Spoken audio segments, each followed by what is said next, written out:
Right now, we're seeing a sentiment score of plus 0.14 in the business sector, but momentum is down by minus 0.29 over the last 24 hours. That divergence is noteworthy.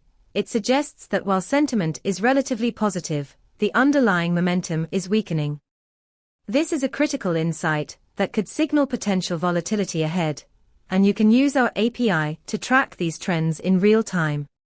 With support for 19 semantic clusters, it returns detailed sentiment analysis to help you gauge the market's pulse. For example, if you're building a dashboard for business analysts, you could leverage this data to alert them when sentiment shifts, but momentum lags, allowing for proactive decision-making. To dive deeper, check out our documentation at pulsebit.lojenterprise.com/docs.